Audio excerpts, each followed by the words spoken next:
order to disrupt the cycle of poverty, we provide affordable college planning solutions through our Financial Freedom web application and program, youth financial education and entrepreneurship training through our My Own Business Challenge curriculum and program, and group youth programs that teach entrepreneurship and financial education. 10 cents of every dollar earned is reinvested into the communities saved through the Youth College Scholarships. For more information, please go to www.youthfulsavings.com. Email at info@youthfulsavings.com or call 646-504-7164.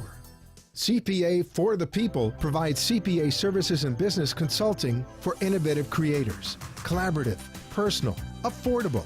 We specialize in tax consulting, business consulting, financial statement compilation, and personal finance. For more information, please go to www.cpaforthepeople.com or call at area code 630-244-7893. The opinions expressed on the following sponsored program are strictly those of the host, guests, and callers, and not necessarily those of this station, its staff, management, or sponsors. Welcome to We Are the People with Tracy Marks and Jorge Estamba, who ask you to know what's happening with your student loan. Tracy and Jorge keep a deep look at student loans in this country and the industries that surround it. Every week, We Are the People will bring you new insight into the corporate welfare industry, such as bailouts, and they connect with student loans. The show will highlight on your constitutional rights and how the current system is built to infringe upon them. Join the conversation by visiting our website chat room at wearethepeople.tv. Or call the show at 888-565-1470 and let us hear from you. And now, let's tune in to Tracy and Jorge for this week's discussion. No, but I needed my... hello, we're here. We're chatting. So, good evening. Glad you could join us. Today is Monday, and our guest is Ryan Goodsight, and he is with StudentLoanHelpGroup.org. Now, as you know, student loans are a big issue with me. There is a huge business out there with people making money off of students, not only by the loans themselves, but all kinds of companies have popped up that are now going to help the students. Some of them are good and some of them are bad. There's a lot of bad ones out there. Ryan, You're different in one respect because you're a for-profit company. You're not a non-profit, which most of these groups are. They're like 501c4s, which basically means you don't get to write off. Correct. It's still, a non-profit, but you don't get to write that off. They use things like memberships to keep you from actually having to get your money back.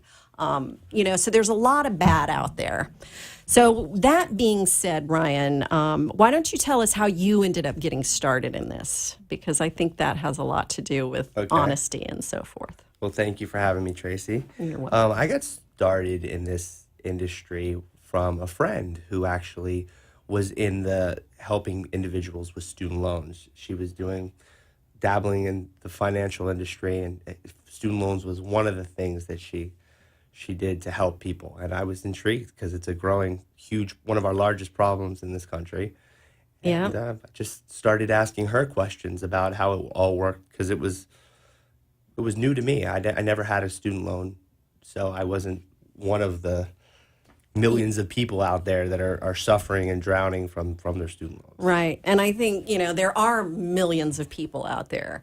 Right. The thing is especially when you watch like MSNBC or something like that, you've got the bankers on there and they're talking on these panels and they talk about percentages. So it's a low percentage and they think that's supposed to be, it's only a few percent. Of course, that's all skewed anyway, but Sure. It doesn't really work like that. No. So why don't you enlighten us on how it really does work? Well, being in the trenches, talking to individuals every day, hundreds of people that have student loans, you see it's a real problem that they make payments on their loans, and with their interest rates, they go backwards. Sometimes their loan balance doesn't go down; it keeps going up. Well, fine. Out of the, I don't want to quote a number, but out of the millions of people that have student loans and growing, who keep taking out more loans to further their education, Well, and to pay their bills now. they do. A lot of them that I meet use them to refurbish their house and things of that nature. It was documented, not sure if this is accurate or not, but over 11.5% of them are in default, which balloons their rate to 18 to 25%.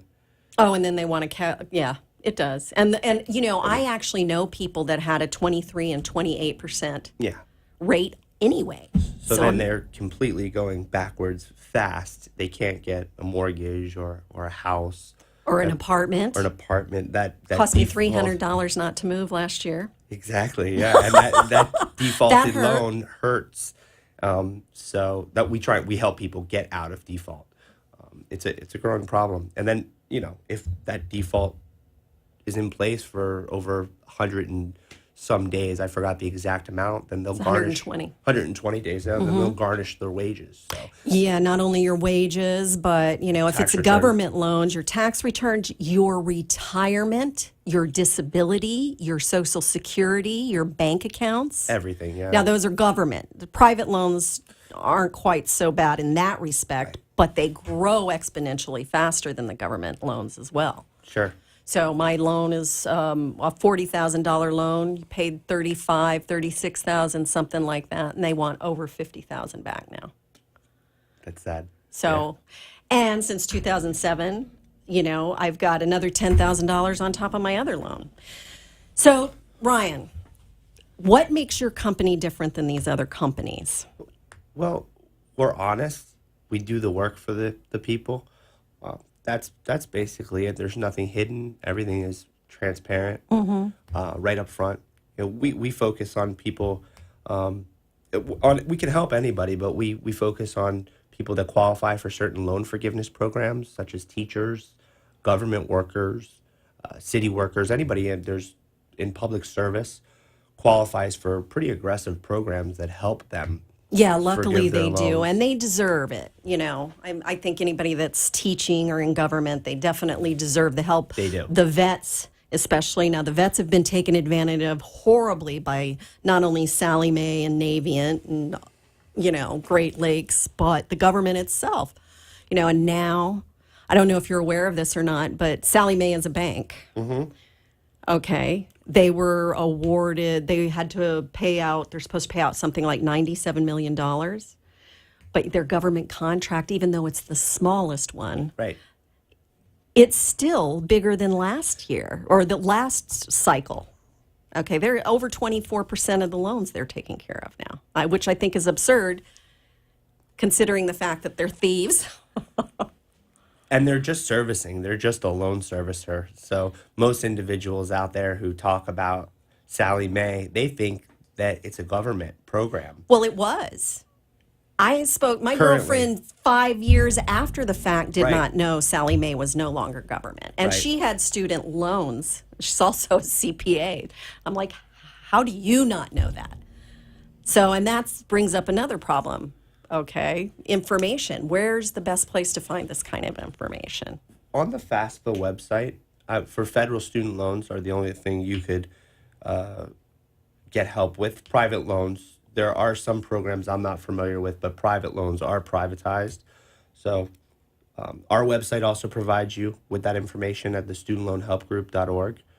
We have links to the government sites, such as studentloans.gov, which is FAFSA, and there's links there that you can click that are just standard questions that people want to know. Do I qualify for loan forgiveness? What is a income-based repayment plans? So And forth and so speaking on. of that, now there's a few different income-based repayment plans. Is that correct? Or Yes. the way they've been told to me is they're income-based repayment, but our conversation, they're not actually IBR, but they're like the payee program and stuff, pay as you earn. Yeah. But people will use that. Tell me a little bit about how they use language when these other companies call you and how you're different.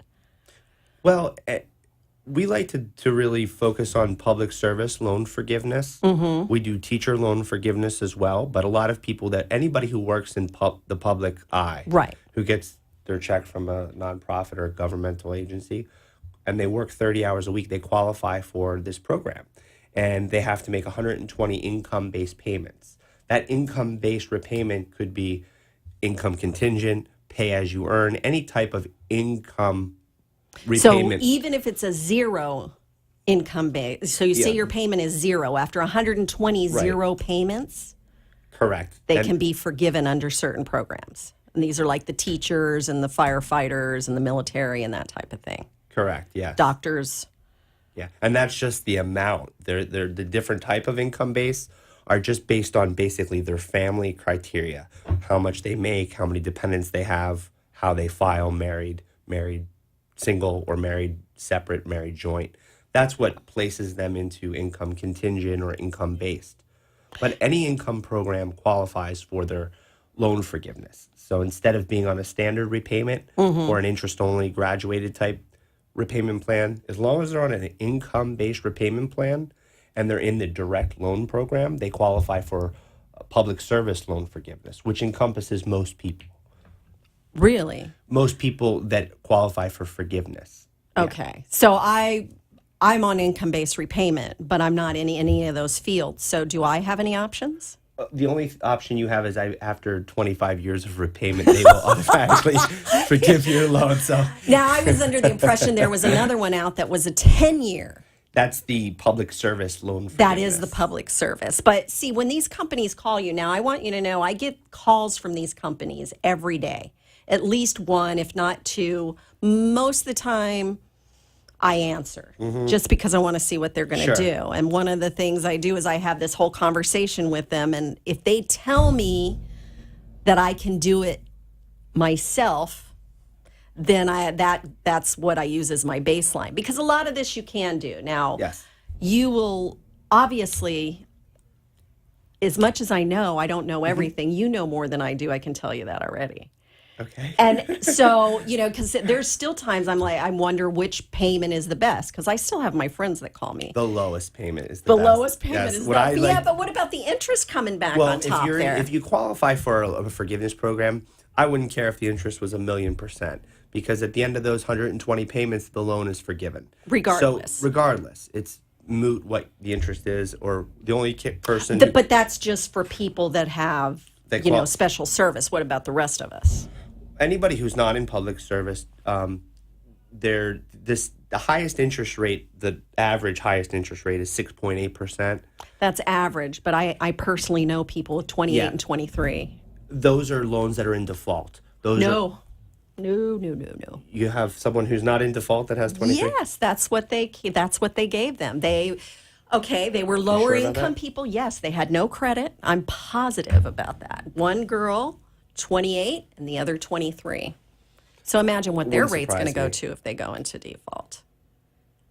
I don't think it could go much higher. I don't know. I'm starting Yeah. to wonder because I'd never seen anything like that. And these two people, I was just Well, I would You urge know. people to find out the truth about their information. And the way you do that is to pull up your loans on the National Student Loan Database. Don't trust your loan servicer with your information. don't trust your loan I've servicer. I've seen loan servicers report that an individual owes $45,000, and you look up their loans and it shows they owe $78,000. I was just reading an article on that yesterday, actually. And that's happening more and more.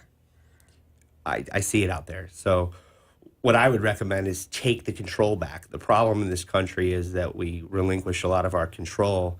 And, we have the ability with technology nowadays to find out the truth and Well- to go online and access your own loans. Learn Yeah. about the way the information's out there. Most people don't know it.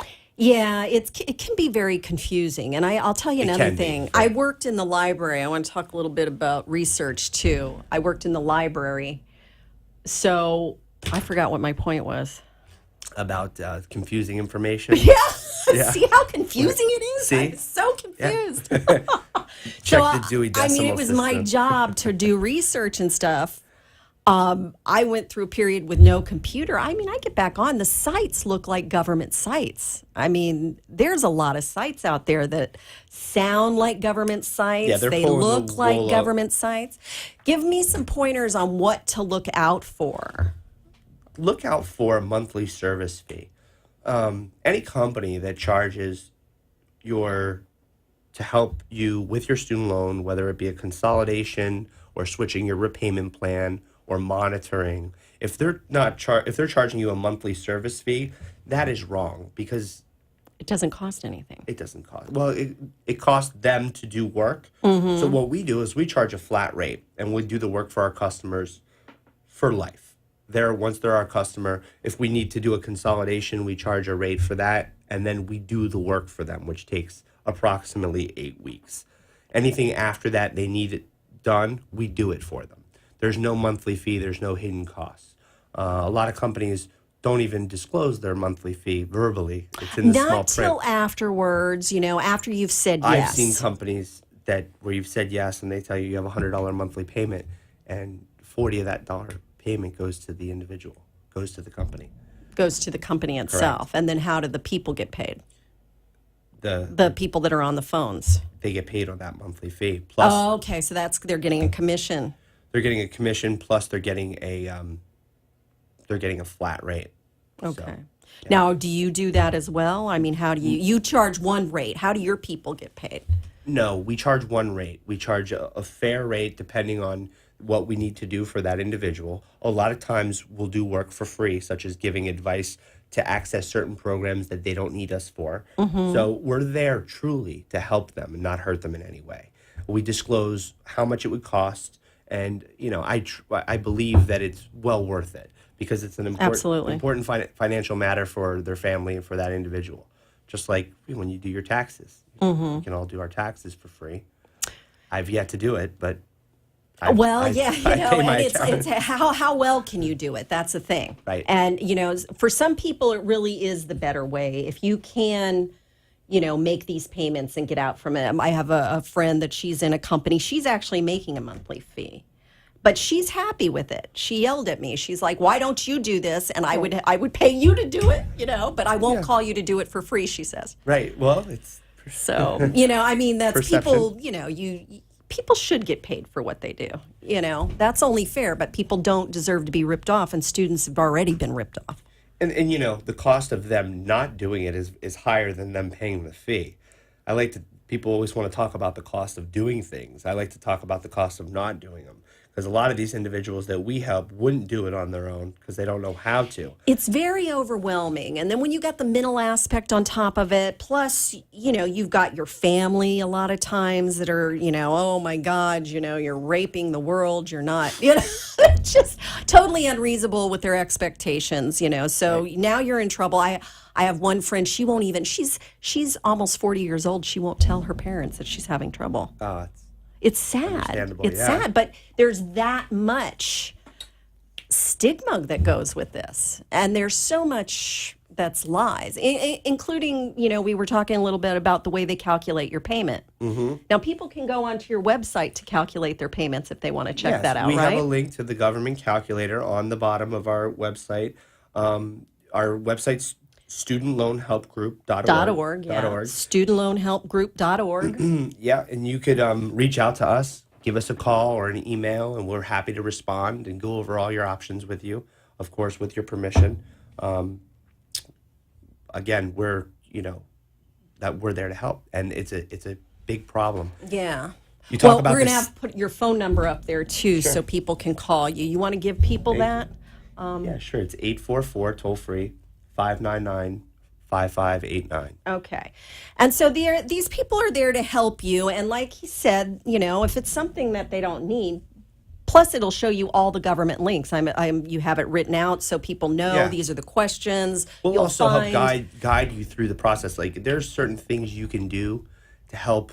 I don't like to use the word manipulate the system, but help yourself get the lowest payment possible. And then because that benefits the individual and the family. So we'll help point that out. For example, the way you file if you're married is a great factor as to what your payment is going to be. Yeah, elaborate on that. Well, I mean, just to make up, if you're married and you file married joint, let's say you have one spouse that makes $35,000 a year and one makes $100,000 a year. And the $35,000 a year spouse has a $100,000 student loan. Well, if they're filing jointly, the government sees both of their incomes as one income. So your payments are going to be higher. Let's say they have 4 children, 3 or 4 children. That individual's payment may be $1,100 a month. Easily. Easy, $1,100 to $1,500. Now, if they file married separate, and the person still had those dependents that held the student loan, their payment could go as low as $0. So, I mean, I've seen payments of $0. And it's just a matter of filing the paperwork differently. Yeah, and you'd have to check with your I mean, you're accountant still to see married, you're still everything, but there's Exactly. still, big business has been taking advantage of these type of things forever. So it's up to you to learn where our loopholes are. Absolutely. I mean, And this is there's a lot less of them than they have. yeah. There's but- only so many options for an individual. You There's know, not but that is a very good piece of advice as far as, and of course you want to talk to your accountant. I mean, there are a lot of mitigating factors Sure. depending on, what you got going on. But for people that are struggling, this is very important because what often happens is, they end up losing their homes as well. They do. I've heard some. And it's the same people that are holding the money on the houses and the student loans. So, what words of advice do you have for those who don't have any way to make a payment to you? Say there's just no way they can do that for you. Is there anything you can offer them as far as If an advice goes? individual, we truly are here to help and not hurt anybody. So if an individual needs our help, we're there to help them. So they can call and ask you They questions can anyway. call, ask me questions any time of the day. And if I'm sleeping, I'll get back to them. Okay. Yeah, absolutely. So yes, so We've remember. even done work on people's behalf that needed help, and we've done that pro bono. We have in the past. Well, that's great. So you give back to the community. You're helping with student loans. And I got to tell you, I have this little thing I do with everybody that owns these different types of companies. And I usually give them a pretty hard time. And I tell them all the things that I've done and all the advocate stuff. And then I invite them on the show. And that has become the quickest way to get off of their list. They don't call anymore. So, because and I take that as a sign that they're doing something that's not on the up and up, because if you can't come on television and radio and talk about what you're doing, Then there's a problem. right. Right. So that being said, you are different in the respect that you're a profit. You do make a profit. So you pay your people. It's not do they make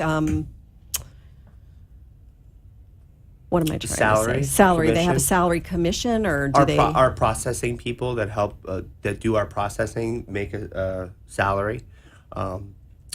Individual reps that help people make salary plus bonuses.